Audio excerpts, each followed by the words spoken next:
সৰ্বপ্ৰথম মোৰ নাম শ্ৰীমতী নমিতা কুলি, মই গোগামুখৰ পৰা আহিছোঁ। সৰ্বপ্ৰথমে সৃষ্টিকৰ্তা ঈশ্বৰক আৰু গুৰুমা গুৰুদেৱলৈ বহুত বহুত ধন্যবাদ দিছোঁ। মোৰ বহুতো বেমাৰ আছিল, মানে 12 মাহত মানুহৰ 12টা বেমাৰ হয়, মোৰ মানে 24টা বেমাৰ আহে। কি বুলি কওঁ, মোৰ বহুত ডাঙৰ বেমাৰ, মানে এতিয়া 3 বছৰ ধৰি মোৰ মাহেকীয়া বন্ধ হৈ আছে। তাৰপিছত ডক্টৰৰ ওচৰত গ'লোঁ, ডক্টৰে কৈছে যে মোৰ ডিম্বকোষটো বেয়া আছে। তাৰপিছত মই ট্ৰিটমেণ্ট ইয়াৰ কথা দীপা বাইদেউৰ পৰা জানিলোঁ। তাৰপৰা মই ডিচেম্বৰ মাহৰ 20 তাৰিখে আহিছিলোঁ, তাৰপৰা আহি জানুৱাৰী 17 তাৰিখে আহিছিলোঁ। তাৰপিছত আজি আহিছোঁ। 5টামান বেমাৰ মই সুস্থ পাইছোঁ।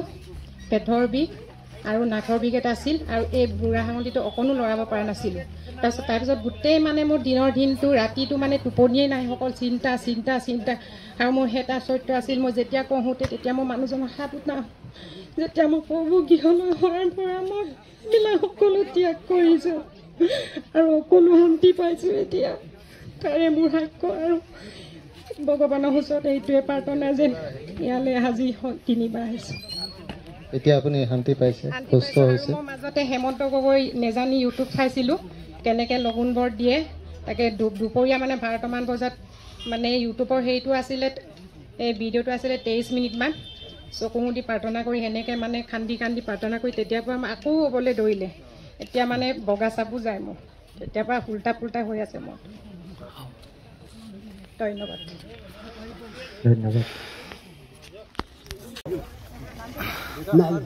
নাগেশ্বৰ গগৈ, ঘৰ টায়াখাত ভাজনী গাঁও। মোৰ প্ৰথম ভৰিটো ভাজিছিলে, ভিতৰলৈ সোমাওঁতে পানী খাই থাকোঁতে পিছলি পৰিলোঁ। তাৰপাছত ভৰিটো ভাল পালোঁগৈ প্ৰায় 6-7 মাহৰ পাছত। ডাক্তৰ চিকিৎসা কৰিলোঁ, মানে ঘৰুৱা চিকিৎসা। তাৰপিছত অকস্মাত এদিন গা ধুওঁতে ভৰিটো পিছলি গ'ল। তেনেকৈ জিৰখনত এনেকৈ ধৰোঁতে ল'ৰাটোৱে পালেহি ঘৰকৈ ধৰি দিলে। কি ৰাতিয়ে মোৰ কি হৈ গ'ল মই ক'ব নোৱাৰোঁ। ভৰি এটা একদম ধুম ফুলি আহিলে, গাটো ফুলি গ'ল, আৰু এনেকুৱা খজুলি ক'ৰ পৰা আহিলে, কামোৰে খজুৱাই মই ৰক্ষা নাপাওঁ, জাঁপ মাৰি ফুৰোঁ বুজিছোঁ। তাৰপাছত ডাক্তৰ চিকিৎসা কৰিলোঁ, যিমানে ঔষধ ল'বলৈ সিমানে বেছি হ'ল। বেছি হ'ল আই বুলি ক'লে, তালৈও গ'ল নহ'ল। তাৰপাছত এই আমাৰ ছোৱালীজনী থাকে, এইটো নাচনীত থাকে, এই মানে মোৰ বহুত দিনৰ পৰা সহযোগ কৰি মোক ক'লে, বাবা মোক বুলি আহক, মই ভালকৈ চেষ্টা কৰিম। আহিলোঁ, আজি 5-6 দিন মানে অহা হ'ল। এতিয়া গুৰুদেৱেও মোক আশীৰ্বাদ কৰিছে, কিন্তু লাঠিলৈ খোজকাঢ়িছোঁ, লাঠডালো তেখেতে মানে পেলাই দিয়ালে। এতিয়া লাঠডাল পেলাই দিয়াৰ পৰা আকৌ মই দিলোঁ ঘৰত, আকৌ ওখ চাবলৈ পিছলি যোৱাৰ কাৰণে আকৌ জেৰেকৰ্ডটা ল'লোঁ। সেইটোৱে নেকি মই পাওঁ দেখিছোঁ। এতিয়া খোজকাঢ়িব মই নোৱাৰা হৈ যাম, আৰু মানে এনেকৈ আগতেতো মই এটা ভৰিয়ে সম্পূৰ্ণ ঘূৰি ফুৰিছিলোঁ।